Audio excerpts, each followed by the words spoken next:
তিমি মাছ, নীল জাতীয় তিমি, যে তিমিগুলি খুব কম পাওয়া যায় মহাসমুদ্রে এগুলি থাকে। এক একটা নীল তিমির ওজন ৫,০০০ টন পর্যন্ত হতে পারে। এর যে বাচ্চা হয় সে বাচ্চায় দুধ খায়। তিমি হচ্ছে স্তন্যপায়ী প্রাণী। যে বাচ্চা হইল যেদিন হয় সেদিন থেকেই বাচ্চার ৫০ থেকে ৬০ মণ দুধ লাগে। কে খাওয়ায়? সুবহানাল্লাহ। দুনিয়ার কোনো গভর্নমেন্ট খাওয়ায় না।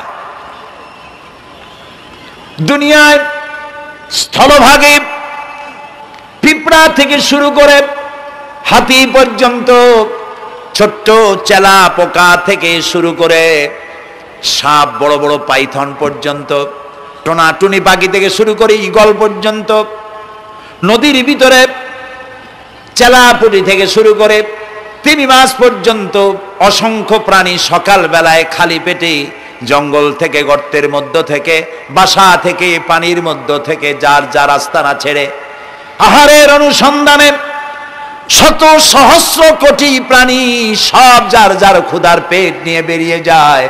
আল্লাহ রাব্বুল আলামিন বলেন, সন্ধ্যা হতে না হতে সবগুলির পেট ভরাইয়া যার যার বাসায় আমি ভিড়াইয়া দেই। ইন্নাল্লাহা হুয়ার রাজ্জাকু যুল কুওয়াতিল মাতিন। খেতে দেওয়ার মালিক কে? সেই আল্লাহর এই গুণকে, এই গুণাবলীকে বিশ্বাস করতে হবে। খেতে দেওয়ার মালিক তিনি কেবলমাত্র। সন্তান হয় না, দেওয়ার মালিক কে? বলেন জোরে। হাসাবার মালিক কে? কাঁদাবার মালিক কে? সুখ দেওয়ার মালিক কে? দুঃখ থেকে উদ্ধার করার মালিক কে? হায়াতের মালিক কে? মওতের মালিক কে? ফাআলুন লিমা ইউরিদ।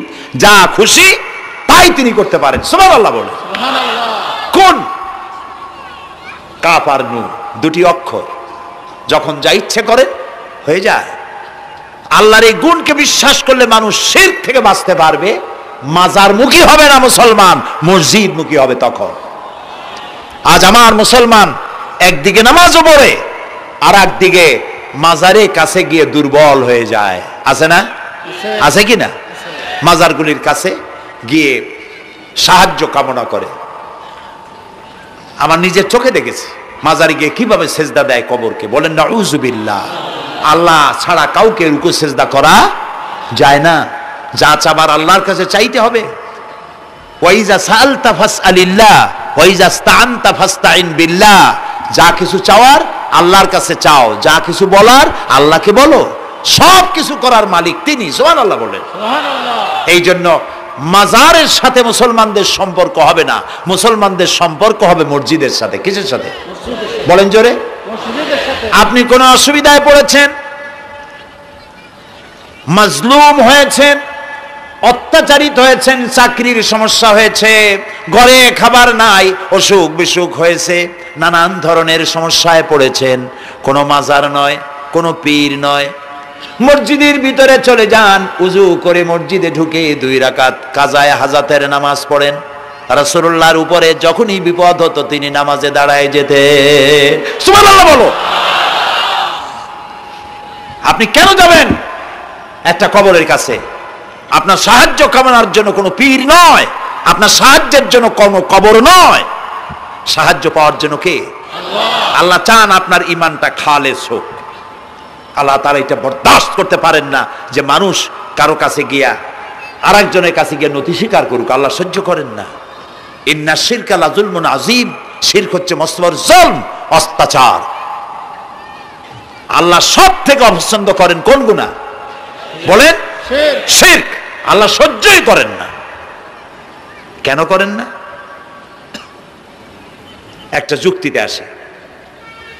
যারা বিবাহ করেছেন তাদের স্ত্রী যদি স্বামীর সাথে যে ধরনের হাসি খুশি প্রেমের আদান প্রদান করে, স্বামী ছাড়া যদি আরেকজন পুরুষের সাথে এরকমের ভাব বিনিময় করে, ফোনে কথা বলে, প্রেম করে, খুব সুন্দর করে ভালোবাসা দিয়ে যদি চিঠি লেখে অন্য পুরুষের কাছে, অথবা প্রেম নিবেদন করে, তাহলে স্বামীদের অবস্থা কেমন হবে বলেন? এইটার জবাব দিতেও যদি দেরি হয় তো খুবই কুলক্ষণ। হ্যাঁ, ভয়ানক হবে, ভয়ানক হয়ে যাবে। নিজের চরিত্র যতই যা হোক, বউর চরিত্র ভালো চাই। আচ্ছা বলেন তো, স্ত্রী আপনার সঙ্গে যেভাবে প্রেমের হাসি হাসে, প্রেম নিবেদন করে, ওই রকম আরেকটা পুরুষের কাছে সাথে করলে আপনার সহ্য হয় না কেন? আপনি স্ত্রীর উপরে আপনার অধিকারটা কতখানি, কি জন্যে?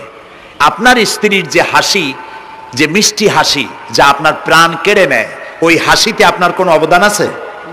বলেন। তার যে টানা টানা চোখ, সুন্দর ভ্রু, মাথায় অনেক লম্বা চুল, শরীরটা সুন্দর, যৌবন, রূপ, এর ভেতরে আপনার কোনো অবদান আছে? হ্যাঁ আছে, একটু তো আছেই। আপনি যে মুখ দিয়ে বউটা হাসে, সেই ঠোঁটে একটু লিপস্টিক লাগাইছেন। যে চোখের জন্য আপনি পাগল, সেই চোখে একটু কাজল লাগাইছেন।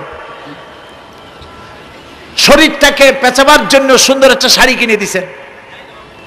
একটা শাড়ি দিয়ে, একটু লিপস্টিক কিনে দিয়ে, চুলের একটা ক্লিপ কিনে দিয়ে, একটা ভালো শাড়ি কিনে দিয়া স্ত্রীর উপরে যদি এত অধিকার আছে যে কোনদিন মৃত্যু পর্যন্ত কোন প্রেমের হাসি, ভালোবাসার আদান প্রদান আপনি ছাড়া আর কারো সাথে করতে পারবে না, এইটা যদি আপনার অধিকার এভাবে প্রতিষ্ঠিত হয়, তাহলে এই হাসি যিনি দিলেন, এই দাঁত, এই সুন্দর চোখ, এই রূপ, এই যৌবন যে আল্লাহ তাআলা দিলেন, তার সামনে কোনো পীর অথবা কবরের সামনে যদি হাত পাতে আল্লাহ বরদাস্ত করেন না। কথা কি বুঝে আসছে? কথা বুঝে আসছে? আলহামদুলিল্লাহ বলেন। আলহামদুলিল্লাহ। বুঝলেই আমাদের কষ্ট সার্থক। আলহামদুলিল্লাহ বলি। আমরা যেন আল্লাহরে চিনতে পারি, বুঝতে পারি। আমার বিশ্বাস করুন, কোরআন আমার সামনে, আল্লাহর কসম, কোন জীবিত পীর, কোন মৃত্যু পীর আমার ভাগ্যের ভালো বা মন্দ করার কোন অধিকার রাখে না, রাখে না, রাখে না।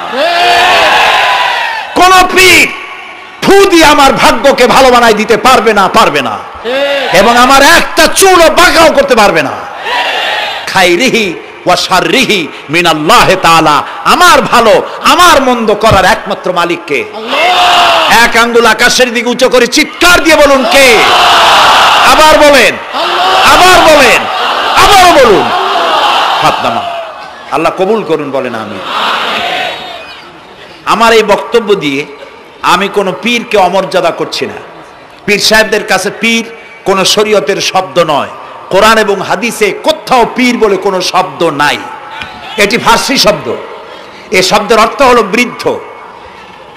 তো পীর যদি বৃদ্ধ হয় ভালো কথা, তিনি যদি আলেম হন আরো ভালো কথা। কিন্তু বাপ পীর ছিল, উনিও সেই সুবাদে পীর।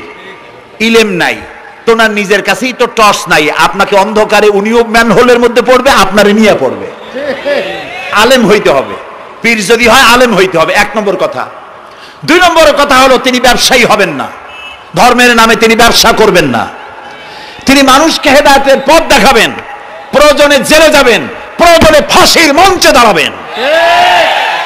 তিনি নিজেকেই ইসলামের সব আমি করি, আর ইসলাম কারো কাছে নাই। যারা ইসলাম করলো 70-80 বছর ধরে, রাজনীতির পথ দেখালো, তারা ইসলামের দল না, ওনারটাই ইসলামের দল। এই ধরনের ফাজলামি বক্তব্য থেকে বিরত থাকতে হবে। এই ধরনের বেয়াদবিপূর্ণ বক্তব্য থেকে বিরত থাকতে হবে। আমার দোকানে খাঁটি ঘি পাওয়া যায়, আর কারো দোকানে খাঁটি ঘি পাওয়া যায় না। ইসলাম নিয়ে এই ধরনের মনোপলি বিজনেস করতে দেওয়া হবে না। প্রিয় ভাই সব, আমরা পীর সাহেবদের চিনি। পীর ছিলেন শাহজালাল রহমতুল্লাহ আলাইহি। সুবহানাল্লাহ। যুদ্ধ করা লাগে না, আজান দিয়েছেন, মূর্তির মাথা ভাঙ্গা চুর চুর হয়ে পড়ে গিয়েছে। গৌর গোবিন্দ পলায়া কুল পায় নাই। লোকেরা যায় তার মাজারে গিয়ে গজাল মাছ জিয়ারত করে আসে, কিন্তু তরবারিটা দেখে আসে না। দোধারি তরবারি এখনো আছে। সুবহানাল্লাহ বলেন। পীর ছিলেন হযরতে বাহাউদ্দিন নকশবন্দি, মুজাদ্দিদ আল ফিসানি রহমতুল্লাহ আলাইহি, বড় পীর আব্দুল কাদের জিলানী রহমতুল্লাহ আলাইহি, খাজা মঈনুদ্দিন চিশতি রহমতুল্লাহ আলাইহি, শাহজাহান আলী রহমতুল্লাহ আলাইহি। কত ওলিউল্লাহর মাজার দিয়ে আমার দেশ ভরা। আলহামদুলিল্লাহ কর। আলহামদুলিল্লাহ। এরা একদিকে মানুষকে মুরিদ বানায়া মুরিদের টাকা দিয়ে নিজেদের পকেট ভরেন নাই। ওনারা এরকম করতেন না, এইরকম করতেন। আর রাসূলুল্লাহ বলেছেন, এই রকমের হাতের মর্যাদা নাই, এই হাতের মর্যাদা। আমি পীর দেখছিলাম, বাইতুল শরীফের পীর হযরত শাহ আব্দুল জব্বার সাহেব, আল্লাহ তাআলা জান্নাতুল ফেরদাউসের মেহমান বানায়নি। এই বাংলাদেশে শত শত মসজিদ মাদ্রাসার এতিমখানা তৈরি করে গেছেন, সুবহানাল্লাহ। বৃষ্টির মৌসুমে চট্টগ্রামের বাড়ি তার, 14 বছর মাদ্রাসায় ওয়াজিদিয়া চট্টগ্রামে 14 বছর বুখারী শরীফ পড়িয়েছেন। কি মানের আলেম, খালি পীর না। মুরিদরা যত টাকা দিত এই টাকা দিয়ে বড় বড় মাদ্রাসা মসজিদ করেছেন। আর বৃষ্টির সময় সাথী সঙ্গী নিয়ে বস্তি এলাকায় যেতেন, পলিথিন দিয়া ছাওয়া, বাচ্চা আর তার স্বামী নিয়ে কাতরায় এক কোনায় বসে আছে, খাবার নাই, চাউল নাই, অসুস্থ, তাদের চাউল দিয়ে আসতেন, তাদের রান্না করার শাকসবজি দিয়ে আসতেন, ওষুধ দিয়ে আসতেন, হাড়ি পাতিল দিয়ে আসতেন। বন্যা হলে, তুফান হলে টাকা উজাড় করে যা মুরিদরা দিত সবগুলি উজাড় করে মানুষের খেদমত করতেন, সুবহানাল্লাহ। কাজী যারা জামায় অনেকগুলো পকেট সমানে নিতে থাকে আর ভরতে থাকে এইভাবে করে, এই ব্যবসায়ীদেরকে পরিত্যাগ করতে হবে। পীর হচ্ছে ওই সমস্ত লোক যারা নাকি ধর্মের নামে ব্যবসা করে না, বরং আল্লাহর দ্বীনকে প্রতিষ্ঠা করার জন্য কথা বলে। প্রিয় ভাই সব, আমাদের জেহেন সাফ করতে হবে, পরিষ্কার করে বুঝতে হবে আমার ভালো আমার মন্দ কে করতে পারেন? আল্লাহ। সম্রাট শাহজাহান নাম শুনেছেন? কোথার বাদশা বলেন? দিল্লির সম্রাট। সম্রাট শাহজাহান, পৃথিবী জোড়া নাম তার। কবি বলছেন, শাহনে জাহাं को जिन्हें फख्र से देते थे बाज, वाज कब्र में है सूरह अलहम्दु की मोहताज। যে শাহজাহানকে কর দিয়া ট্যাক্স দিতে পারলে জনগণ নিজেদেরকে গৌরবান্বিত বলে মনে করত, সেই শাহজাহান কবরে শুয়ে আছে, সূরা ফাতিহার মুহতাজ হয়ে আছে, সুবহানাল্লাহ। যদি কেউ আমার কবরের কাছ থেকে হেঁটে যাইতো আর একটু সূরা ইখলাস পড়ে সবরেসানি করতো, আমি কিছু পাইতাম। আহারে, এই এতিম ফকির হয়ে শুয়ে আছে। এক ফকির দিল্লি ঘুরতেছে, একজন বলছে, ভাই তোমারে তো খয়রাত করে দেখতেছি আমি সেই ছোটবেলা থেকে, খালি তুমি খয়রাত করো। একটা জিনিস আপনারা মনে রাখবেন, গরিব, আজকে যারা গরিব পরিশ্রমের মধ্য দিয়ে কালকে তারা ধনী হতে পারে, কিন্তু যারা ভিক্ষুক, যারা ভিক্ষা করে, জিন্দেগিতে কোনোদিন তারা বড় হতে পারবে না। ভিক্ষা করা যাদের অভ্যাস, জীবনেও বাড়ি করতে পারবে না, জীবনেও ধনী হইতে পারবে না, কিন্তু গরিব ধনী হইতে পারবে। কারণ হলো আল্লাহর কাছে দুইটা বৈধ জিনিস অত্যন্ত ঘৃণিত। কয়টা? একটা হলো তালাক, আর একটা হলো ভিক্ষাবৃত্তি, মানুষের কাছে চাওয়া। আল্লাহ পছন্দ করেন না। তো ভিক্ষুক ঘুরতেছে, একটা লোক বলল, মিয়া তোমার তো সারা জীবনই খরচ করতে দেখি। খরচ করবো না, করবো কি? যার কাছে যাই সে দেয় 4 আনা 2 আনা 1 টাকা, এর বেশি তো দেয় না, তেদি আমি কেমনে বড় লোক হবো? কয় যে তুমি বাদশারে চোখে দেখো না, বাদশারে চোখে দেখো না। কয় বাদশার কাছে কি আমার মতো লোক যাইতে পারে নাকি? কল না, যাইতে হবে, যাও। বাদশা একবার যাবা, এমন দেওয়া দেবে জীবনে আর তোমার খরচ করা লাগবে না। পাতি শিয়ালের পিছনে ঘুরে তো লাভ নাই, পাতি শিয়ালে খায় মুরগি, তোমার একটা ঠ্যাং দেবে, দাঁতের খেলালের কাজ হবে না। বাঘের পিছনে ঘোরো, বাঘে খায় গরু আর হরিণ, একটা রান দিলে তুমি 1 সপ্তাহ খাইতে পারবা। কাজে ঘুরতে গিয়েও বোঝা উচিত কার সাথে ঘুরি। তো বলছে বাদশার কাছে যাও। তো বাদশারে পাবো কই? কই তো দেখলাম কেবল মসজিদে ঢুকলো। তারপরে ফকির গিয়ে দাঁড়ায় আছে বারান্দায়, দেখে যে উনি বাদশা ভেতরে বসে হাত তুলে আছে ভাবে, আর চোখ দিয়ে পানি পড়ে দাড়ি ভিজে ভিজে পড়তেছে। নামাজ শেষ করে, মোনাজাত শেষ করে বাদশা বেরিয়েছেন। কোন বাদশা? শাহজাহান। বাইরে আসার পর ফকির বলল, আসসালামু আলাইকুম বলে ফকির রওনা করছে। বাদশা বলে, দাঁড়াও, তুমি যে রওনা করলা, তোমার তো ভিক্ষুক মনে হয়, আর লোকেরা যারা ভিক্ষুক না তারাও তো আমার কাছে চায়, আর তুমি তো ভিক্ষুক, চাইলে না কেন কিছু? ভিক্ষুক বলে, জাহাপানা, আমি কিছু চাইতে এসেছিলাম আপনার কাছে, কিন্তু আপনার করুণ অবস্থা দেখে আমার জ্ঞানের চোখ খুলে গিয়েছে। আমি দেখতে পেলাম আমি যার কাছে চাইতে এসেছি, আমি তো কান্দি না, হাতও বাতি নাই। যার কাছে চাইতে আসতাম দিল্লির সম্রাট, আবার কোন সম্রাটের কাছে হাত পেতে ভিক্ষুকের মতো কি জানি চায়, আর চোখ দিয়া পানি পড়ে দাড়ি ভিজে ভিজে পড়ছে। আমার জ্ঞানের চোখ খুলে গেছে, দুনিয়ার বাদশার কাছে আর চাইবো না। বাদশা কান্দে যে বাদশার কাছে, তার কাছেই চাইবো। প্রিয় ভাই সব, এই জন্যে জিহ্ন সাফ করে ফেলুন। দুনিয়ার কোনো মানুষের জন্য, মানুষের কাছে নয়, কোনো কবরে নয়, কোনো কারো কাছে নয়, আল্লাহ তাআলার কাছেই আমরা নামাজের মধ্যে ঘোষণা করেছি, ইয়াকা না'বুদু ওয়া ইয়াকা নাস্তাঈন। আল্লাহ তাআলা, তোমার একমাত্র ইবাদত করি, তোমার কাছেই সাহায্য চাই। কাজে সাহায্য আল্লাহর কাছে। কার কাছে চাইবো বলে? আল্লাহ আমাদের ঈমান পোক্ত করে দিন। আমরা বলি আমিন, আমরা বলি আমিন। অসুখ বিসুখ হইলে পরে ধৈর্য ধরবেন। অনেক মানুষ আছে জ্বর হইলে কয় যে এত নামাজ পড়ি খালি জ্বর আমারই হয়, এত রোজা রাখি, ভালো ভালো কাম করি, আমার ছেলের অসুখ মোটে সারিই না। এই জাতীয় কথা বলবেন না। মুমিনের পায়ে যদি কাঁটা ফোটে সওয়াব থেকে খালি নাই। সুবহানাল্লাহ। ধৈর্য ধরতে হবে। কাঁটা ফুটছে, বলেন ইন্না লিল্লাহ। আজাবান লিল মুমিন, মুমিনের জন্য বড়ই আশ্চর্য ব্যাপার, বিপদ হইলেও শুকর আদায় করে আর সুখে থাকলেও শুকর আদায় করে। সুবহানাল্লাহ বিহামদি।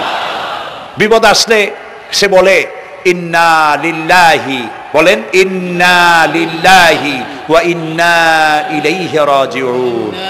আর যখন শান্তি আসে বলে আলহামদুলিল্লাহ। দুই অবস্থায় তার জন্য নিয়ামত আল্লাহর তরফ থেকে সে পায়, আলহামদুলিল্লাহ। প্রিয় ভাই সব, তো আল্লাহর উপর ঈমান আনার জন্য কয়টা শর্ত বলছিলাম? এই যে প্যাচ লেগে গেছে, কয় যে তিনটা। আল্লাহর উপর ঈমান আনার জন্য শর্ত কয়টা? চারটা। চারটার বলছি কয়টা? দুইটা। আরেকটা হচ্ছে আল্লাহর কুদরত, এ বিশ্বাস করা। আল্লাহর কুদরত মানে শক্তি। আল্লাহর কিছু বিশ্বাস করবেন, বলেন জোরে? শক্তি। আকাশ এবং জমিনে শক্তিশালী কে? কিন্তু আমার দেশের জনগণ, কিছু কিছু রাজনীতিবিদরা বলে জনগণই নাকি সকল ক্ষমতার, সকল শক্তির উৎস। কি পাগল! তুমি ক্ষমতার উৎস? নাকের মধ্যে ময়লা, দাঁতে ছাতা, পেটের মধ্যে দুর্গন্ধ ভরা, ক্ষমতার উৎস। আশ্চর্য কথা। এই যে ক্ষমতার উৎস, হাজার হাজার লোক এখানে বসা, দুইটা ভাউয়া ব্যাংক যদি দুই কোণা দিয়ে ঢোকে, ভাউয়া ব্যাংক চেনেন? বিগ সাইজের ব্যাংক, দুইটা যদি দুই দিক দিয়ে ঢোকে লাফাইতে লাফাইতে, সামনে যারা আছে এমনি লাফাবে। অন্তত টঙ্গী তামিরুল মিল্লাত মাদ্রাসা ছাড়াইয়া তারপরে ফিরে তাকায় বলবে, ভাই আমরা দৌড়াই কেন? ব্যাংকের সামনে অসহায়, বল্লা ভীমরুলের সামনে অসহায়, সাপের সামনে, বিচ্ছুর সামনে অসহায়, তারা কয় সকল ক্ষমতার উৎস জনগণ। কপাল পোড়া। ক্ষমতার উৎস জনগণ নয়, এটা কোরআনের সাথে কন্ট্রাডিকশন হয় এ কথায়। আল্লাহ বলেছেন আন্নাল কুওয়াতা লিল্লাহি জামিয়া। সকল ক্ষমতার উৎস কে? আল্লাহ। চিল্লায় বলো আল্লাহ। ক্ষমতা কি দেখছেন? মাত্র 1.5 মিনিট। কয় মিনিট? মাত্র 1.5 মিনিট। আল্লাহ বলেছেন কোন? সাথে সাথে তামিলনাড়ু, মালয়েশিয়া, ইন্দোনেশিয়া, থাইল্যান্ড, মালদ্বীপ, শ্রীলঙ্কা, 2 লক্ষ লোক শেষ, 1 লক্ষের খোঁজ নাই। সমুদ্রের পানি 33 ফিট উঁচু হয়ে এসছে। সুবহানাল্লাহ কই দিচ্ছে করে না? বিজ্ঞানীরা বলেছেন ভারত মহাসাগরের তলদেশে ফাটল ধরেছে, ওর কয়েক কিলোমিটার নিচে ভূমিকম্পের উৎপত্তি হয়েছে। ভারত মহাসাগরের পানি 3 হাত না 4 হাত, কত কিলোমিটার আল্লাহই জানে। এই কয়েক কিলোমিটার নিচে যে মাটি, সেই মাটিরও কয়েক কিলোমিটার নিচে ভূমিকম্পের উৎপত্তি। এখান থেকে ভূমির কম্পন হয়েছে, সেই ভূমিকম্পে সমস্ত মহাসাগরের মধ্যে, ভারত মহাসাগরের মধ্যে জলকম্পন শুরু হয়েছে। পানির কম্পন, মাটির কম্পন একসাথে। 33 ফিট উঁচা, মানে 4 তলা বিল্ডিং এর মতো উঁচু হয়ে আসছে পানি। 4 তলা পরিমাণ উঁচু হয়ে পানি চলে আসছে। বাড়ি গাড়ি সব কিছু খড় কুটার ন্যায় সব উড়িয়ে দিয়েছে। এগুলোরে কপাল পোড়া নাস্তিক যেগুলি, তারা বলে প্রাকৃতিক দুর্যোগ। ওর বাপের মাথা। আচ্ছা, প্রাকৃতিক দুর্যোগ, প্রকৃতি কি? কোন জন্তুর নাম? প্রকৃতি কোন জন্তু, জানোয়ারের নাম? প্রকৃতি নিজে চলে না কেউ তাকে চালায়? কে চালায়? কপাল পোড়ারা তা বোঝে না। বিশ্ববিদ্যালয়ের শিক্ষক হয়েছে তো, আল্লাহ দিয়ে আসি কোথায়? তবে সব খারাপ না, ভালো আছে, আলহামদুলিল্লাহ। কিছু আছে কপাল পোড়া, বিশেষ করে শান্তিনিকেতনে যারা পড়াশোনা করে আসে, সাহিত্য চর্চা করে, এই সাহিত্য চর্চা করতে করতে এক পর্যায়ে কপাল পুড়ে যায়, আল্লাহরে চিনতে পারে না। সব চেনে, আল্লাহরে চেনে না। আল্লাহ এখন চিনাইতেছে ভালো করে। প্রিয় ভাই, সব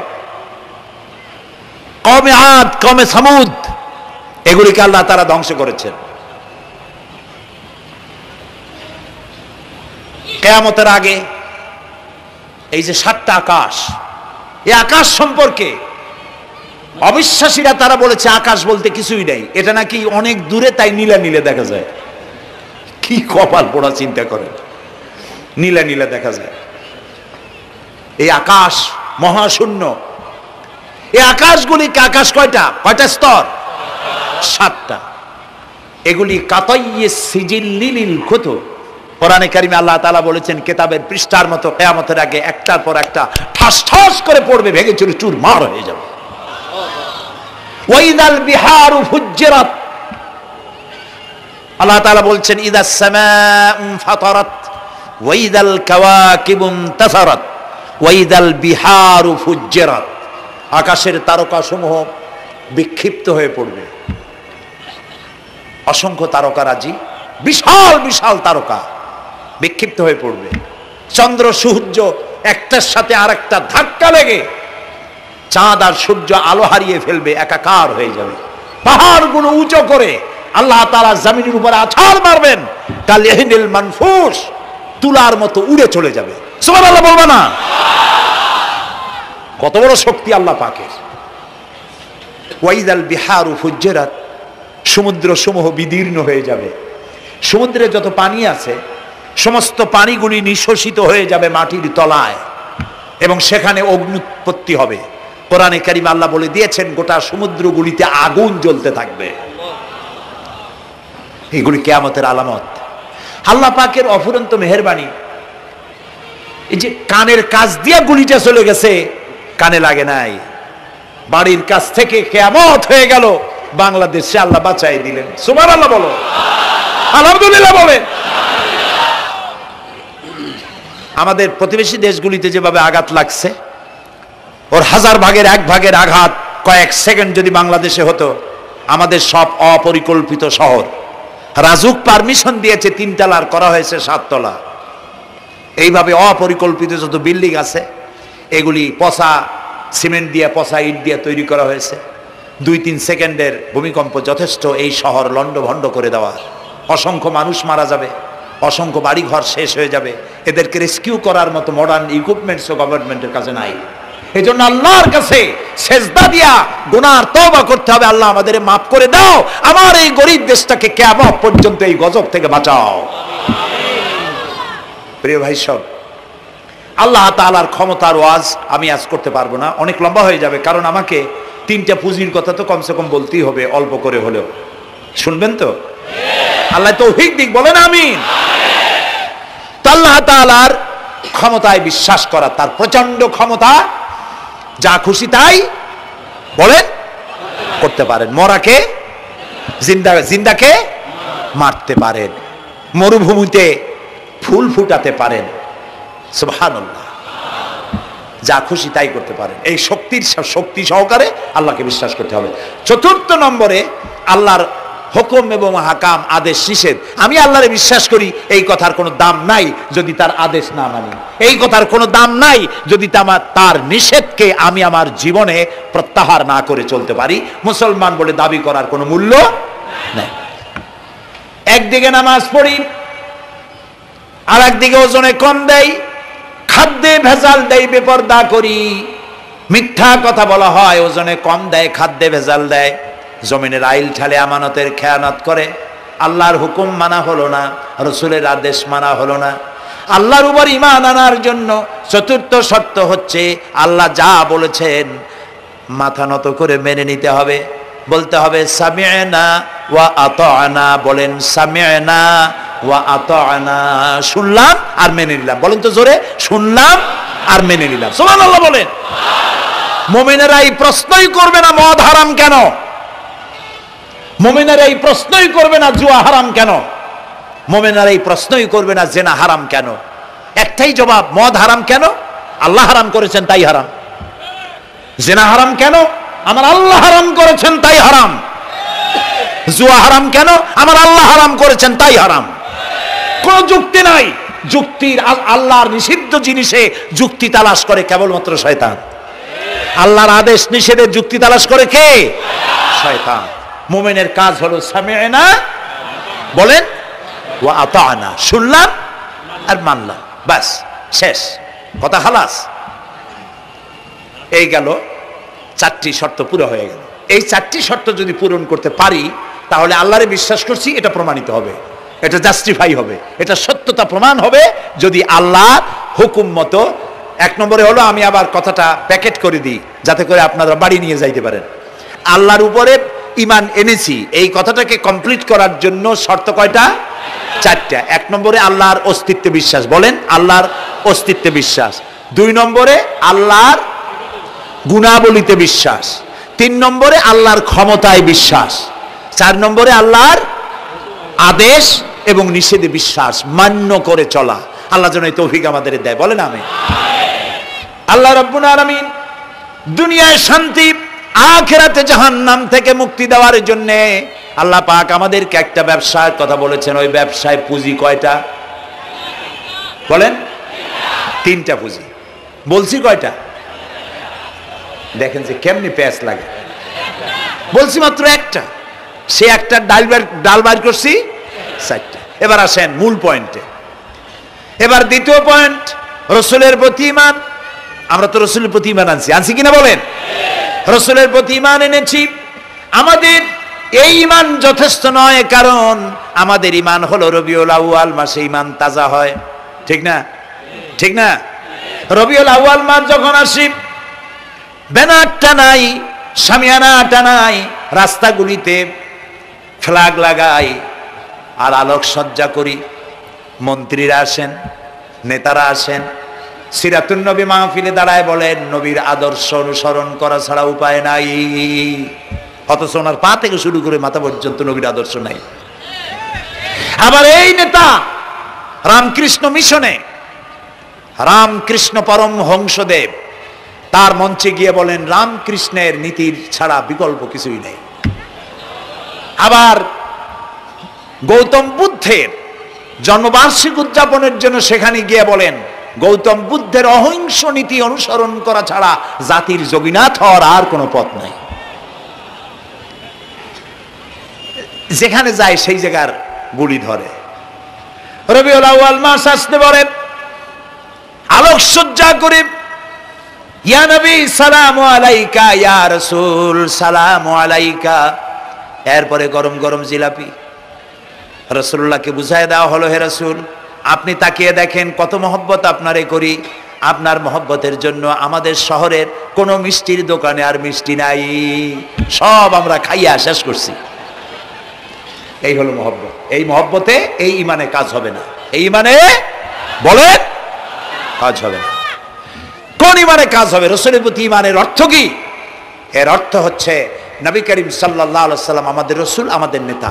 আমাদের রাসূল আমাদের নেতা, আমরা তার উম্মত, তার অনুসারী। অনুসারীর কাজ কি? নেতার পূর্ণাঙ্গ অনুসরণ করণ। রাসূলুল্লাহর আনুগত্য করতে হবে, এটা কে বলেছেন?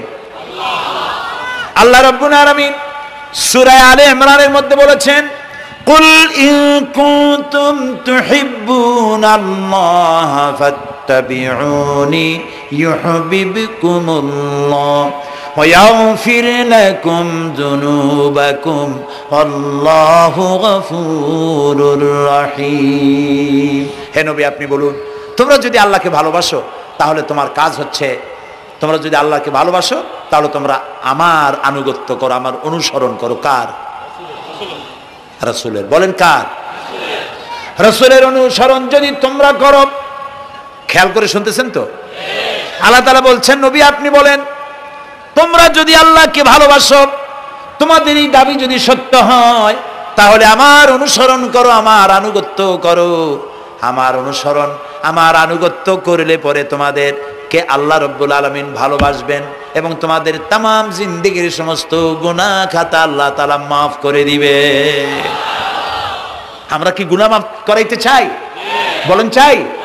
আসুন রসুলের আনুগত্য করুন। রসুলের আনুগত্য কিরকম?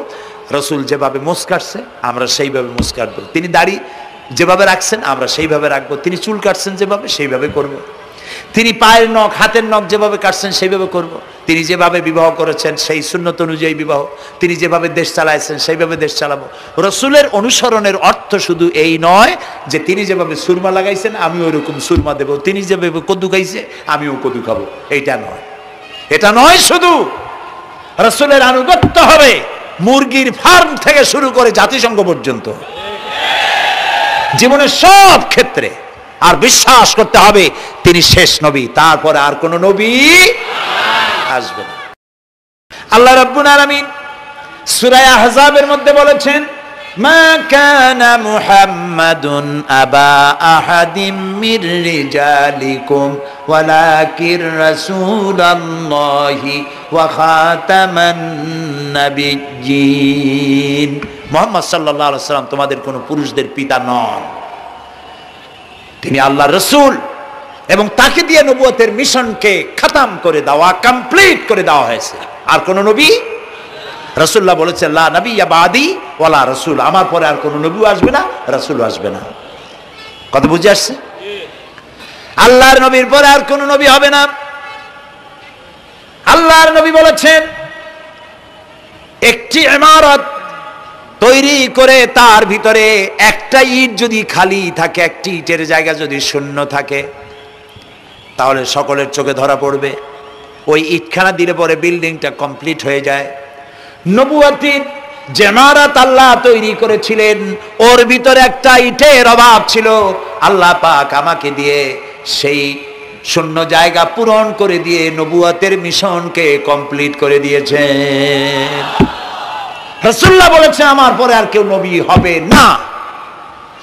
পৃথিবীর সব মুসলমানদের আকীদা মুহাম্মদ সাল্লাল্লাহু আলাইহি ওয়াসাল্লামের পরে যদি কেউ নবুয়তের দাবি করে সে কাফির, হাজার বার কাফের। তারা যারা তাকে যারা নবী মানবে তারাও রাসূলুল্লাহ বলেছেন আমার পরে 30 জন মিথ্যেবাদী নবুয়তের দাবি করবে। তার মধ্যে একজন তো দাবি করছে রাসূলের জীবদ্দশায়, একটা ছিল মেয়ে লোক আর একটা ছিল পুরুষ। পুরুষটার নাম ছিল মুসাইলামা কাযযাব, নামই ছিল কাযযাব। কাযযাব মানে মিথ্যাবাদী। দেখছেন অবস্থা, নামই মিথ্যাবাদী। উম্মতেরা কইল যে আপনি তো একজন নবী, আমরা সৌভাগ্য আর দুর্ভাগ্য হোক আপনারা নবী বলে মানলাম। মুহাম্মদ সাল্লাল্লাহু আলাইহি ওয়াসাল্লামের কাছে প্রায় জিবরাইল আসে আর ওহী আনে, আর আপনি আমাদের কোনো ওহী দিতে পারলেন না পর্যন্ত। কয় যে কেবল না নবী হইলাম, অপেক্ষা করো, ওহী আসবে না। বেশ কিছুদিন যাওয়ার পর খুব চিন্তা ভাবনা করে কয় যে ওহী একটা আসছে।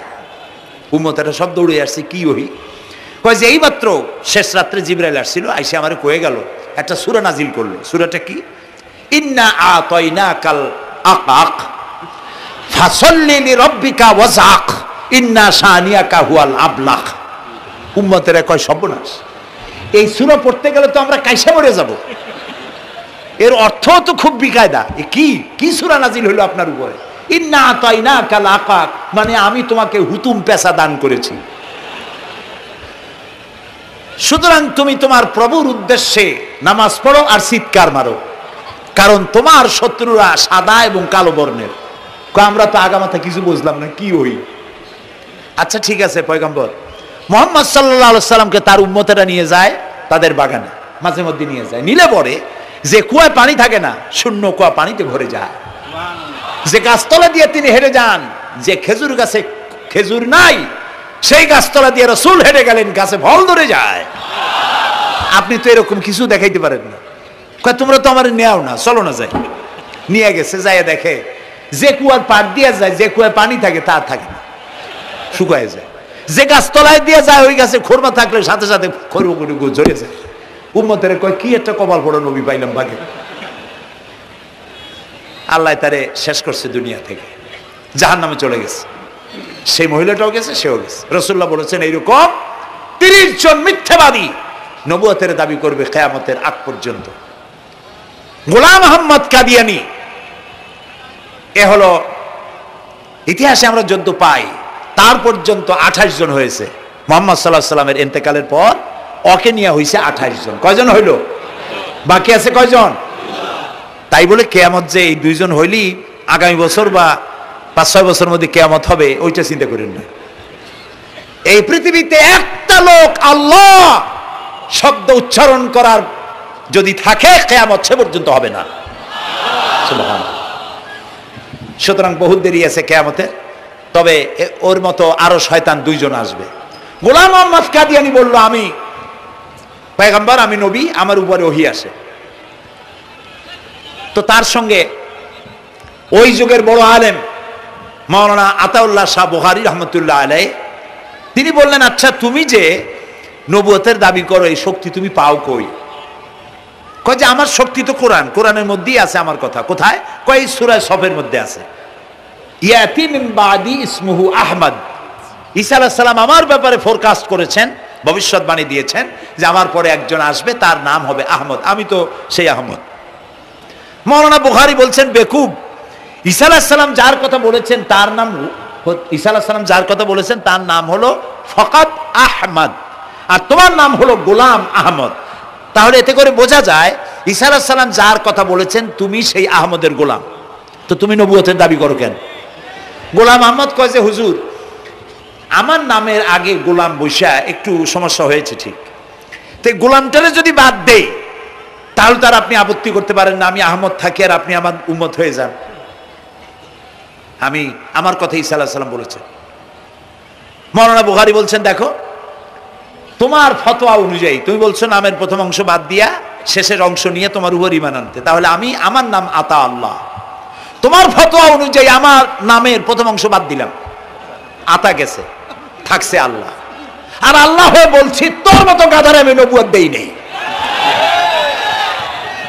এরপর এই শয়তানের মউত হলো কোথায়? বলেন কোথায়? পায়খানার ভিতরে। এই কাদিয়ানীরা, গোলাম মোহাম্মদ কাদিয়ানী কাফের, ওরে যারা নবী বলে মানে তারাও কাফের। প্রিয় ভাই সব, পৃথিবীর 48টি মুসলিম দেশ কাদিয়ানীদেরকে নন মুসলিম মাইনরিটি হিসাবে ঘোষণা দিয়েছে রাষ্ট্রীয়ভাবে। সৌদি গভর্নমেন্ট আইন পাশ করেছে কিয়ামত পর্যন্ত কাদিয়ানীরা মক্কা মদিনায় প্রবেশ করতে পারবে না। বিগত 100 বছরের ভিতরে কোনো কাদিয়ানী মক্কা মদিনায় ঢুকতে পারে নাই। আজকে বাংলাদেশে খতমে নবুয়তের আন্দোলন নতুন কিছু নয়, দীর্ঘদিন থেকে এই উপমহাদেশে খতমে নবুয়তের আন্দোলন চলছে। এই আন্দোলন চলবে যতদিন পর্যন্ত সরকারের পক্ষ থেকে তাদেরকে নন মুসলিম মাইনরিটি ঘোষণা না করা হচ্ছে, আন্দোলন চলবেই। এদের লাশ রাস্তায় ফেলাই দিবা আর 14 কোটি মুসলমান তাকিয়ে তাকিয়ে দেখবে, তা বিশ্বাস করো না। খতমে নবুয়তের আন্দোলন যারা করেন এই জাতির 14 কোটি মুসলমানের সমর্থন তাদের পেছনে রয়েছে। কাজী তাদের ব্যাপারে উচ্চবাচ্য কথা বলতে গিয়ে ব্যারিস্টার হন, আইনজীবী হন, যেই হন, খতমে নবুয়তের আন্দোলন যারা করে তাদের ব্যাপারে কথা বলতে গিয়ে মুখ সামনে কথা বলবেন। এদেশের মানুষ শহীদ হয়ে যাবে, কাদিয়ানীদেরকে বরদাস্ত করবে না। আমাদের দেশে হিন্দু, থামুন, আমাদের দেশে হিন্দু, খ্রিস্টান, বৌদ্ধ আমাদের দেশের নাগরিক অধিকার ভোগ করে না? আমাদের সমান নাগরিক অধিকার তারা ভোগ করে। কাদিয়ানীরাও হিন্দু খ্রিস্টানদের মতো নন মুসলিম মাইনরিটি হিসেবে এদেশে বসবাস করে নাগরিক সুবিধা ভোগ করবেন, কোনো অসুবিধা নাই। কিন্তু আপনি মুসলমান বলে দাবি করবেন না, শেষ নবী মানবেন না, আমরা এই ব্যাপারে কিয়ামত পর্যন্ত আপোষ করব না। কেবলমাত্র মূর্খ, দালাল, হারামখোর তারাই কাদিয়ানীদের পক্ষ অবলম্বন করতে পারে, ইমানদারেরা পারে না।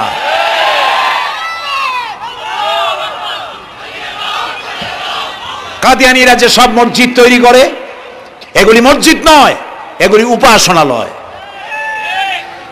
হিন্দুদের মন্দিরকে যেভাবে আমরা সম্মান করি ওদের উপাসনালয়কেও সম্মান করি। কিন্তু কাদিয়ানীরা যতদিন মুসলমান নামের পরিচয় দিতে থাকবেন, আমরা আমাদের অধিকার আদায়ের জন্য সুশৃঙ্খলভাবে গণতান্ত্রিক পদ্ধতিতে আমরা এই অধিকার আদায়ের চেষ্টা করব। খতম নবুয়তের আন্দোলন কোনো রাজনৈতিক আন্দোলন নয়, এটি আমাদের ঈমানের আন্দোলন।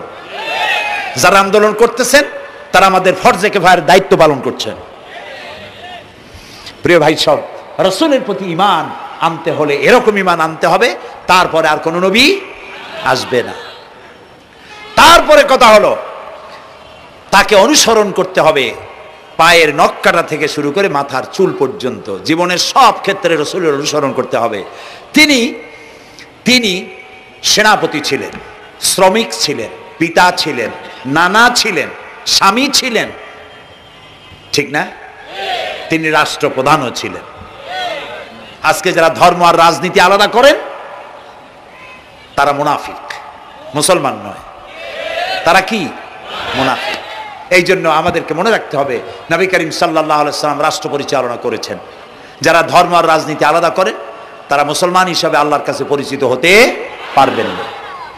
প্রিয় ভাই সব, নবীজি মক্কা থেকে মদিনা এলেন, মদিনা এসে রাষ্ট্রপ্রধানের দায়িত্ব পালন করলেন। আজ তিনি রাষ্ট্রপ্রধান, কোরআন হলো সংবিধান, কোরআনের আইন চালু করে দিলেন। চুরি বন্ধ হলো, ডাকাতি বন্ধ হলো, জেনা ব্যভিচার বন্ধ হয়ে গেল, মানুষ দরজা খুলে ঘুমাবার সুযোগ পেল। সুবহানাল্লাহ, সুবহানাল্লাহ। নবী করিম সাল্লাল্লাহু আলাইহি ওয়াসাল্লাম একটি সুন্দর সুখী সমাজ পৃথিবীতে চালু করে গেলেন। আজ আমাদের ভাগ্য যদি খুলতে হয়, রাসূলের অনুসরণ করি আমাদেরকে রাষ্ট্র পরিচালনা করতে হবে। ইসলাম সন্ত্রাসকে প্রশ্রয় দেয় না, ঠিক না ভাই? আমাদেরকে যারা সন্ত্রাসী বলে ওরাই তো সন্ত্রাসের দাদা, ওরা সন্ত্রাসের জন্মদাতা। আমাদেরকে সন্ত্রাসী বলো? আমি আমেরিকায় বক্তব্য করেছি, লন্ডনে বক্তব্য করেছি, আমি তাদেরকে বলছি তোমরা আমাদেরকে সন্ত্রাসী বলো, আমাদের দেশে যাইয়া দেখো, তোমাদের এখানে সমস্ত সুপার মার্কেটগুলি সব বন্ধ হয়ে যায় বেলা 4টায়, কোনো মার্কেট খোলা থাকে না। কেন খোলো না? তোমরা সিকিউরিটি দিতে পারবে না বলে খোলো না। চুরি হবে, ডাকাতি হবে, লুটপাট হবে, এই জন্য বিকেলেই সব বন্ধ হয়ে যায়, রাতে কোনো দোকান খোলা থাকে না। তো যাও তো আমাদের দেশে, আমাদের তো সন্ত্রাসী বলো, গরিব দেশ। আমাদের দেশের বাবুরহাটে, নরসিংদীর কাছে বাবুরহাট, যেটাকে এই দেশের ম্যানচেস্টার বলা হয়, সারা রাত কোটি কোটি শত কোটি টাকার কাপড় চোপড় বেচা কিনা হয়, পুলিশের গন্ধ খুঁজে পাওয়া যায় না, সারা রাত বেচা কিনা হয়। গ্রামের বাজারগুলি যায় দেখেন আমাদের দেশে, যশোরে, খুলনায়, উত্তরবঙ্গে রাত 2টা 2:30 পর্যন্ত বেচা কিনা হয়, ঠিক না? এই যে আমাদের দেশে আল্লাহর মেহেরবানি, এবারে যে ঈদের সময় ঈদ আর পূজা একসাথে হইল, মুসলমান মেয়েরা, হিন্দু মেয়েরা সোনা দানা গলায় পরিয়া, হাতে পরিয়া, তারপরে বাজারঘাট ঈদের কেনাকাটা, পূজার কেনাকাটা করছে, কোনো অসুবিধা হয় নাই, ঠিক না? আল্লাহর মেহেরবানি র্যাবে জি যা করার করছে। মক্কা শরীফে, মদিনা শরীফে দেখলাম লোকেরা হাত তুলে, বাংলাদেশি লোকেরা ওখানে যারা আছে, র্যাবের জন্য দোয়া করছে, আল্লাহ র্যাবের প্রতি তুমি রহমত নাজিল করো, আল্লাহ রহম করুন কোন। আমি দেশের যতটা অসুবিধা হয়েছিল তার থেকে অনেক গুণ জ্ঞান হয়ে গেছে, আলহামদুলিল্লাহ, আলহামদুলিল্লাহ। প্রিয় ভাই সব, এই যে আল্লাহ রাব্বুল আলামিন মুসলমানদেরকে পৃথিবীর মধ্যে সব থেকে বেশি শান্তি প্রিয় করেছেন, কোন আলহামদুলিল্লাহ। তোমরা আমার মক্কা যাইয়া দেখো, মক্কা মদিনায় যাইয়া দেখো, আমাদের কেউ সন্ত্রাসী? মক্কা মদিনায় লক্ষ লক্ষ মানুষ এই যে সব চলে গেছে, এখন কোথায় গেছে? সারা পৃথিবী থেকে মানুষের এখন ছুটছে ছুটছে, পৌঁছে গেছে, আর পথে আছে, প্লেনে আছে, নদীতে আছে, গাড়িতে আছে। সুবহানাল্লাহ, লক্ষ লক্ষ মানুষ চলে গেছে, সবার একই ড্রেস, একই গন্তব্য, একই স্লোগান, লাব্বাইক আল্লাহুম্মা লাব্বাইক। সব মানুষ চলে গেল। আমি 96-তে যখন পার্লামেন্টে আসলাম, প্রথম পার্লামেন্টে এক বক্তৃতার ভেতরে আমি বলেছিলাম যে আমাদের দেশে নেতা নেত্রীরা উমরা করে, হজ করে। আচ্ছা, আপনারা যাইয়া দেখেন কি, করেন কি, আনেন কি? যাইয়া একটু তোয়াব করিয়া আসার সময় আতর আর পাথর, সুরমার খুরমা পকেট ভরে নিয়ে আসেন, কিন্তু চোখে দেখেন না। আল্লাহ তাআলা বলছেন, আওয়ালাম ইয়ারাউ আন্না জাআলনা হারামান আমিনান, তোমরা কি দেখতে পাও না আমার এই হারামকে আমি কিভাবে নিরাপত্তার শহর বানিয়েছি? সুবহানাল্লাহ। রাত 2:30-3টার সময় চাঁদের মতো সুন্দরী যুবতী মেয়ে, একাকিনী, কোনো পুরুষ সঙ্গী ছাড়া নিজের ডেরা নিজের তাবু ফেলে কাবা শরীফের ভিতরে এসে গেল, লক্ষ লক্ষ পুরুষের মধ্য দিয়ে আল্লাহর ঘর তওয়াফ করলো, তাহাজ্জুদের নামাজ আদায় করলো, এরপরে দোয়া দুরুদ করে কান্নাকাটি করে মেয়ে লোকটি একাকী লক্ষ লক্ষ মানুষের মধ্য দিয়ে নিজের ঘরে ফিরে গেল। কোন পুরুষের একবার তার চেহারার দিকে নজর পড়েছে তো দ্বিতীয়বার তার রূপ উপভোগ করার মতো সাহস কারো মনের মধ্যে জাগে না। হাজার বছরের ইতিহাস, মক্কা থেকে, মদিনা থেকে, আরাফাত থেকে, মুজদালিফা থেকে, মিনা থেকে একটা নারী লাঞ্ছিতা হয়েছে, ধর্ষিতা হয়েছে, অপমানিতা হয়েছে, এর ইতিহাস নয়। প্রিয় ভাই সব, প্রসঙ্গক্রমে এই টঙ্গী লক্ষ লক্ষ লোকেদের সমাবেশ হয়, আলহামদুলিল্লাহ বলে। হতেই পারে তাবলিগি জামাতের ভাইরা এখানে উপস্থিত হন, সারা দেশ থেকে, বিভিন্ন দেশ থেকেও লোকজন আসে, এক জায়গায় বসে আল্লাহ বিল্লাহ করে, মোনাজাত করে। এটা মনে আসলো তাই বলতেছি। কেউ কেউ এটাকে খুব বাড়াবাড়ি করেন। সে বাড়াবাড়িটা হলো, কেউ কেউ বলেন আরাফাতের পরেই দ্বিতীয় এই সমাবেশ। এই বেয়াদবি শব্দটাকে উচ্চারণ করবেন না আল্লাহর হস্তে। কোথায় টঙ্গী, কোথায় আরাফাত, আর কোথায় টঙ্গী? কি এর সাথে আপনি কি মিলান? আপনি বলুন এখানে লক্ষ লক্ষ লোক হয়েছে, আমরাও দেখতে পাচ্ছি লক্ষ লক্ষ লোক হয়, কিন্তু আপনি কেন দ্বিতীয় সমাবেশ বলেন? কেন আপনি আরাফাতের ময়দানের পরে এই কথা বলেন? মহাগুনাহ, মহাবেয়াদবি। আরাফাতে যাওয়া ফরজ, টঙ্গীতে আসা নফল নয়। আপনি কিসের সাথে কি তুলনা করেন? জিন্দিগিতে এই চিন্তা করবেন না। কিছু কিছু লোক আছে গ্রামের মধ্যে, অবশ্য কোনো আলেম, কোনো মুরব্বীরা এইসব কথা বলেন না, মূর্খ যারা, তারা এই ধরনের কথা ছড়াইছে গ্রামে। 3 বার টঙ্গীতে আসতে পারলে 1 হজের সওয়াব হয়। বলেন নাউজুবিল্লাহ। শুধু 3 বার না, কিয়ামত পর্যন্ত লোকের এখানে আসতে থাকলে আরাফাতের ময়দানে 1 সেকেন্ডে যে সওয়াব হবে তাও হবে না। আরাফাত হচ্ছে সেই ময়দান যেখানে আদম আলাইহিস সালাম থেকে শুরু করে মুহাম্মদ রাসূলুল্লাহ সাল্লাল্লাহু আলাইহি সাল্লাম পর্যন্ত সব নবীদের চোখের পানি শুকিয়েছে। পৃথিবীর কোটি কোটি মানুষ এখানে কাঁদছে। আর আল্লাহ রাসূল বলেছেন, আল হাজ্জুল মাবরুর লাইসা লাহুল জাযাউ ইল্লাল জান্নাহ। একটা কবুল হজের সওয়াব আল্লাহর কাছে বেহেশত দেওয়া ছাড়া আর কিছুই নেই। মান হাজ্জা লিল্লাহ ফালাম ইয়ারফুস ওয়ালাম ইয়াফসুক রাজা কায়াউমিন ওয়ালাদাতহু উম্মুহু, রাওয়াহুল বুখারী। বুখারী শরীফের হাদিস। রাসূলুল্লাহ বলছেন, আরাফাতের ময়দান থেকে হাজিরা যখন বেরিয়ে যায় সন্ধ্যায়, মা যেমন নিষ্পাপ সন্তান প্রসব করে, আরাফাত থেকে হাজিরা তেমন নিষ্পাপ হয়ে বেরিয়ে যায়। আল্লাহর হস্তে আপনারা এই তুলনাটা কেউ করবেন না। বলবেন অনেক বড় সমাবেশ হয়েছে, লক্ষ লক্ষ লোক হয়েছে, বাস শেষ। এটা দ্বিতীয় সমাবেশ, আরাফাতের পরে এটা দ্বিতীয় স্থান অবলম্বন করেছে, এইসব বাজে কথা আর একদিনও বলবেন না। মহাবেয়াদবি যদি কেউ বলে থাকেন, আস্তাগফিরুল্লাহ পড়ুন, পড়েন আস্তাগফিরুল্লাহ। আল্লাহ সবাইকে ক্ষমা করুন, বলুন আমিন। এখানে আসতে দোয়া কবুল হবেই, কোনো গ্যারান্টি নেই, কোনো গ্যারান্টি নাই। কিন্তু রাসূলুল্লাহ বলেছেন আরাফাতের ময়দানে দোয়া কবুল হয়। রাসূলুল্লাহ বলেছেন, আল্লাহর ঘরের কাছে দাঁড়ায়া, মুলতাজিমে দাঁড়ায়া এমন কোন দোয়া করি নাই যে আল্লাহ কবুল করেন নাই। কাজে এই সব চিন্তা করবেন না। প্রিয় ভাই সব, রসুলের প্রতি ঈমান আনতে হলে রসুলের জীবনকে জানতে হবে। রসুলের জীবন আমরা অনেকেই জানি না। বাংলা ভাষায় বহুত বইপত্র বেরিয়েছে রসুলের জীবনী সংক্রান্ত, মেহেরবানি করে কিনবেন এবং পড়বেন।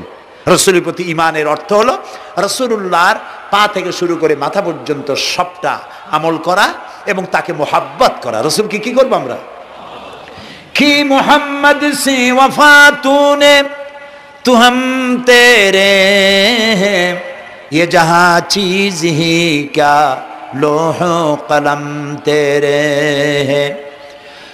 মুহাম্মদ সাল্লাল্লাহু আলাইহি সাল্লামের সঙ্গে যদি তুমি মহব্বতের কানেকশন জুড়িয়ে দিতে পারো, তার অনুসরণ আর অনুকরণ যদি করতে পারো, আকাশ আর জমিন তো দূরের কথা, লোহ কলম পর্যন্ত আল্লাহ তোমার জন্য করে দেবে। নবী করিম সাল্লাল্লাহু আলাইহি সাল্লামের উপর ঈমান আনার অর্থ হলো তার অনুসরণ অনুকরণ করা।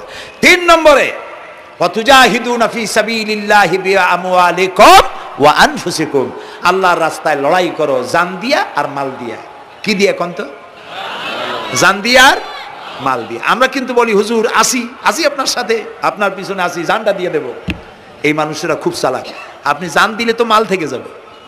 আগে দেবেন কি মাল, পরে দেবেন জান। মাল দিতে হবে, জান দিতে হবে আল্লাহর দ্বীন প্রতিষ্ঠার জন্য। রাসূলুল্লাহ জীবন দিয়ে, সাহাবায়ে কেরাম জীবন দিয়েছেন, রাসূলুল্লাহ রক্ত দিয়েছেন, দান মোবারক শহীদ হয়েছে। আমি দেখেছি ওহদের মাঠে, আমি ওহদে যখন সফর করেছি, আল্লাহ বহুবার নিয়েছেন আলহামদুলিল্লাহ। আমাকে সেখানকার একজন আলেম মদিনার, তিনি আমাকে নিয়ে গেলেন ওহদে বেশ কয়েক বছর আগে। ওহদে গিয়ে দেখলাম, আমাকে দেখালো যে নবী করিম সাল্লাল্লাহু আলাইহি সাল্লামের যেখানে দান শহীদ হয়ে গিয়েছিল, দাঁত মুবারক শহীদ হয়েছে, রাসূলুল্লাহ বেহুশ হয়ে পড়ে গেছিলেন। তাকে হযরতে আবু বকর, হযরত ওমর, হযরত ওসমান এই তিনজনে উঁচু করে নিরাপদ জায়গায় নেওয়ার জন্য দৌড়াচ্ছিলেন। পাহাড়ের উপরে যখন উঠতেছিলেন, ওই তিনজন রাসূলকে খাড়ে করে নিয়ে উঠতেছেন। পাহাড় তখন কাঁপতেছিল, পাহাড় কাঁপতেছে, এত বড় কাঁপন উঠেছে পাহাড়ের। পাহাড় সেই এলাকা থেকে কাগজ কাটলে, কেচি দিয়ে কাগজ কাটলে যেমন রেজা রেজা হয়ে যায়, আমার নিজের চোখে আমি দেখলাম। তিনি আমাকে দেখালেন এই সেই এলাকা যেখানে রাসূলকে উঠানো হয়েছিল। পাহাড় আল্লাহর ভয়তে কাঁপতেছিল তরতর করে। সেই উঁচা জায়গা, একটা বিশ্রামের মতো জায়গা পাহাড়ের মধ্যে, সেইখানে তাকে নিয়ে যখন রাসূলকে যখন শোয়ানো হচ্ছিল, পাহাড় কাঁপতেছে। নবী করিম সাল্লাল্লাহু আলাইহি সাল্লাম তখন বলছেন, উসবুতি ইয়া জিবাল, উসবুতি ইয়া জিবাল, ইন্নাকা আলাইয়া নবিয়ান ওয়াস সিদ্দিকিন ওয়াস শাহীদাইন। হে পাহাড়, উসবুতি ইয়া জিবাল, হে পাহাড় থেমে যা, তোর উপর আল্লাহর নবী, তোর উপরে সিদ্দিক আর দুইজন শহীদ দাঁড়িয়ে আছে, থেমে যা। পাহাড় থেমে গেল। সিদ্দিক হযরত আবু বকর, দুইজন শহীদ তোর উপরে, হযরতে ওমর, হযরতে ওসমান রাদিয়াল্লাহু তাআলা আনহুমা। কবে শহীদ হবে রাসূলুল্লাহ আজকে বলতেছেন, তোর উপরে দুইজন শহীদ দাঁড়িয়ে আছে। এইভাবে কষ্ট করেছেন নবীজি, ক্ষুধায় কষ্ট করেছেন, যুদ্ধ করেছেন। তবে সেই যুদ্ধ আক্রমণাত্মক ছিল না, ডিফেন্সিভ ছিল। আক্রমণকে প্রতিহত করার জন্য তিনি লড়েছেন। প্রিয় ভাই সব, এত কষ্ট করার পর তিনি যে দিন কায়েম করে গিয়েছিলেন, আল্লাহ তাআলা বলছেন, ওয়াতুজাহিদুনা ফি সাবিলিল্লাহি, আল্লাহর রাস্তায় লড়াই করো জান দিয়ে আর মাল দিয়ে আমার দ্বীনকে প্রতিষ্ঠা করার জন্য। যদি তোমরা ইসলাম বুঝে থাকো, এরই মধ্যে তোমাদের জন্য কল্যাণ নিহিত রয়েছে। সুবহানাল্লাহ বলেন, এরই মধ্যে কল্যাণ।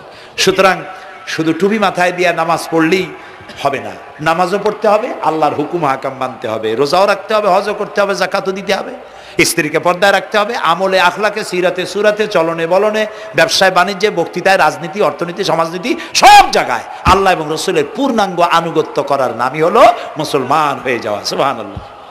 এই মুসলমান হইতে পারবো আমরা? আল্লাহ যেন তৌফিক দেখেন, আমিন। সবাই বলেন আমিন। আমি এখন আপনাদের নিয়ে মোনাজাত করবো। মোনাজাতের আদব বসা, দাঁড়ানো ভাইয়ের একটু বসেন। এই যত মানুষ দাঁড়ায় আছেন মেহেরবানি করে একটু বসেন। আমি কিন্তু একবারও বলিনি আপনারা বসেন। দাঁড়ানো ভাইরা মেহেরবানি করে বসেন, মোনাজাত করব আপনাদের নিয়ে। প্রায় 2 লক্ষ লোক মারা গেছে ভূমিকম্পে, আর 1 লাখের উপরে নিখোঁজ। তাদের জন্য দোয়া করবেন না? যে আল্লাহ আমাদের বাঁচাই দিলেন তাদের জন্য, তার জন্য দোয়া শুকর আদায় করবেন না? সুতরাং বসেন, বসতে বলছি, দাঁড়াতে বলিনি।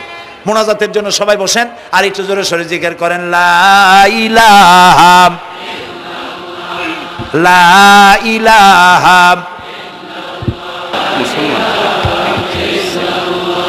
ও ঘাইমে শেষ হয়ে গেছে।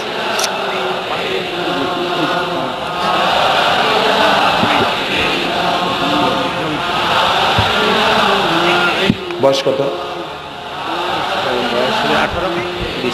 বাড়ি কোথায়?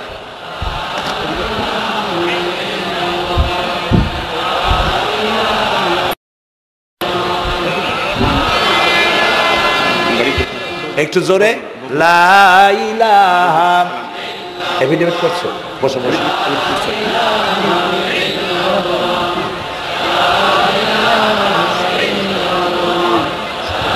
আচ্ছা, আমি তো মোনাজাতের কথা বলছি। মোনাজাত থুয়ে যদি কেউ হাঁটে তো এটা একটা বড় বদকিসমতির ব্যাপার। এত মানুষ একসাথে আল্লাহর কাছে মোনাজাতের লোভ কিভাবে সামলান? কেমনে হাঁটেন? এক যুবক ইসলাম কবুল করার জন্য আসছে, সঙ্গীতেই থাকো।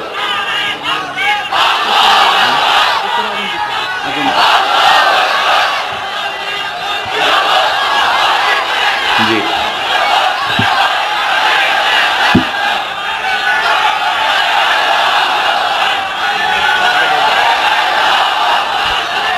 এই ছেলেটি বাড়ি হলো বগুড়ায়, থাকে উত্তরায়। এই ছেলের বাপের নাম শ্রী সুধীর চন্দ্র সরকার, আর তার নাম হলো চঞ্চল কুমার সরকার। বর্তমান নাম পছন্দ করেছে বশির উদ্দিন। বলো লা ইলাহা ইল্লাল্লাহু মুহাম্মাদুর রাসূলুল্লাহ। আল্লাহ ছাড়া কোনো ইলাহ নাই, মাবুদ নাই, উপাস্য নাই। মুহাম্মদ সাল্লাল্লাহু আলাইহি ওয়াসাল্লাম আল্লাহর প্রেরিত রাসূল।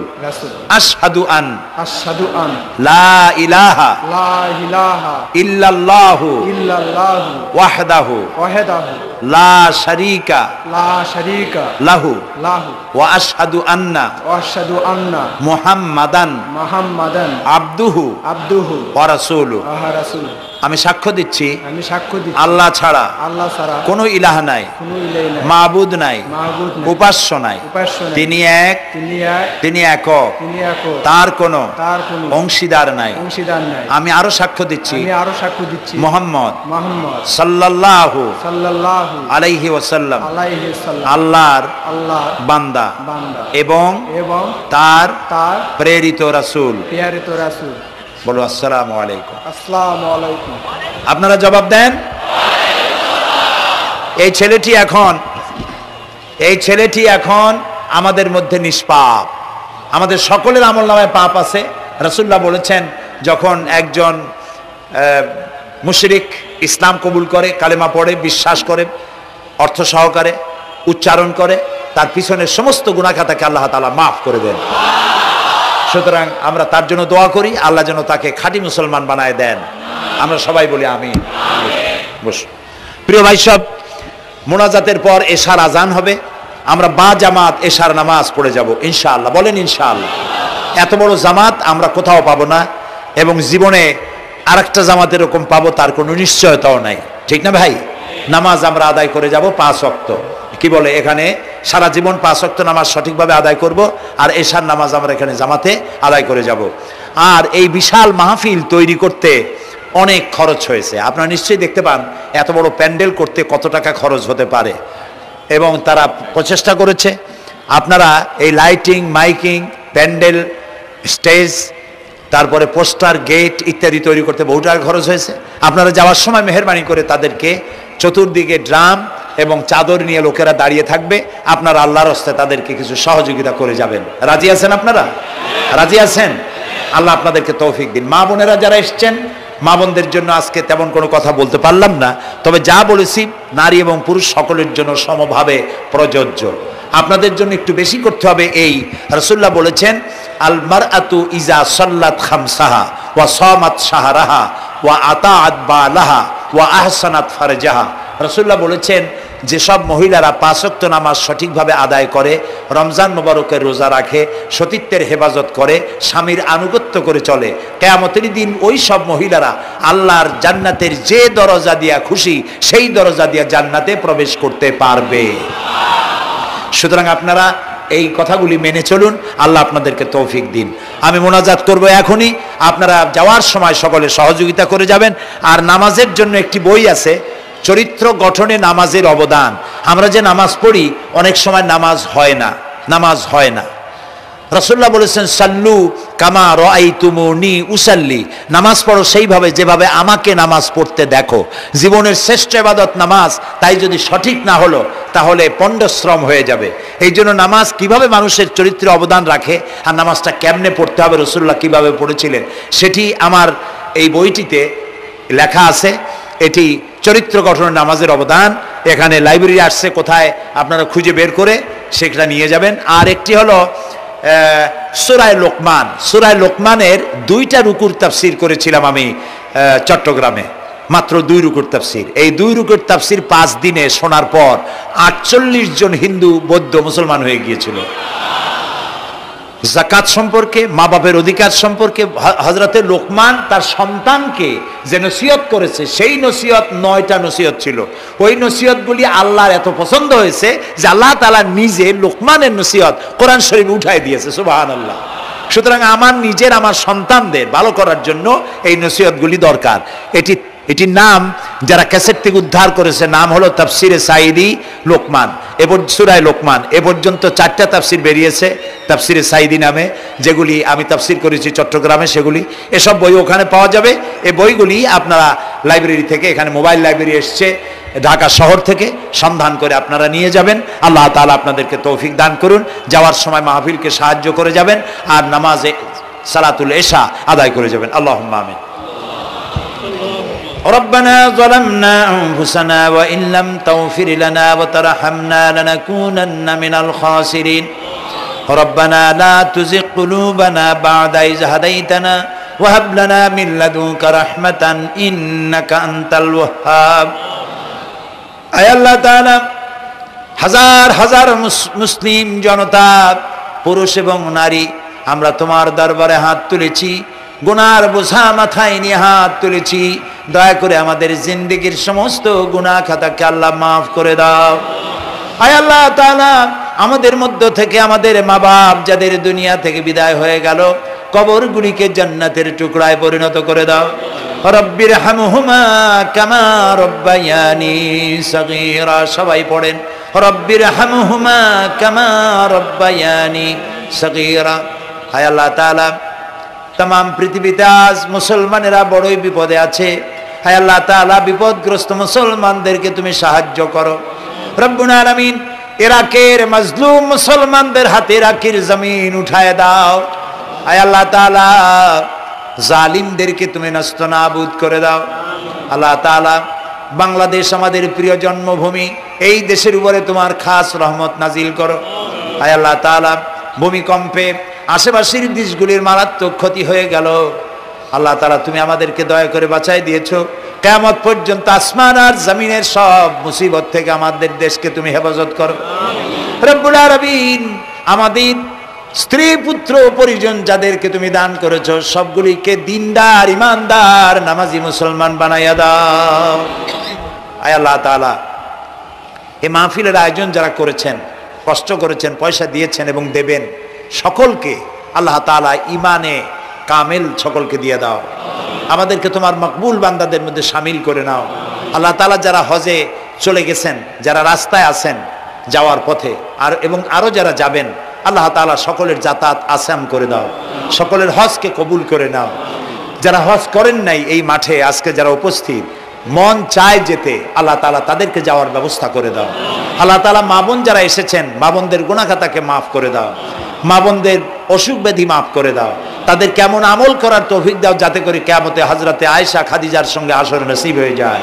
আল্লাহ তাআলা, তোমার কাছে আরেকটা দোয়া করি, আমাদের এই বাংলাদেশে যারা বোমা মারে, আমাদের এই বাংলাদেশে যারা গ্রেনেড হামলা করে, আমাদের এই বাংলাদেশে সন্ত্রাসী তৎপরতা চালায়া যারা মানুষ হত্যা করে, তুমি তাদেরকে হেদায়েত করে দাও, তুমি তাদেরকে হেদায়েত করে দাও, তুমি তাদেরকে হেদায়েত করে দাও। আল্লাহ তাআলা, তোমার ইলমে যদি জানা থাকে ওদের নসিবে হেদায়েত নাই, তাহলে হামান, নমরুদ, সাদ্দাত, ফেরাউন এগুলারে যেমনে তুমি ধ্বংস করছো, বাংলাদেশে যারা গ্রেনেড হামলা করে, বোমা হামলা করে, মানুষ খুন করে, ওদেরকে গজব দিয়া, লানত দিয়া বাংলাদেশ থেকে চিরকালের জন্য বিদায় করে দাও। যারা বাংলাদেশে নৈরাজ্য সৃষ্টি করে, আল্লাহ তাদেরকে গজব দিয়া বিদায় করে দাও। হয় তারা হেদায়েত হোক, না হয় শয়তানদের হাত থেকে আমাদের দেশকে আল্লাহ তুমি রক্ষা করো রব্বুল আলামিন। টঙ্গী বিরাট শ্রমিক এরিয়া, আল্লাহ তাআলা শ্রমিকদের স্বাস্থ্য ভালো রাখো, তাদের সকলকে নামাজ আদায় করার তৌফিক দাও। আল্লাহ তাআলা, তাদের অভাব অভিযোগ দূর করে দাও। চারদলীয় ঐক্য জোটের এই সরকারকে ইসলামের পক্ষে থাকার কাজ করার তৌফিক দান করে দাও। যত ওয়াদা নির্বাচনের আগে করেছিল, সবগুলি ওয়াদা অক্ষরে অক্ষরে পালন করার তৌফিক দিয়ে দাও। আমি কয়েক সেকেন্ড আপনাদের জন্য ছেড়ে দিলাম। মাথা নিচু করে, চক্ষু বন্ধ করে, যার যা চাওয়ার দরকার আল্লাহর কাছে চান। এই বিশাল মাহফিলে আল্লাহ তাআলা দোয়া কবুল করবেন ইনশাআল্লাহ।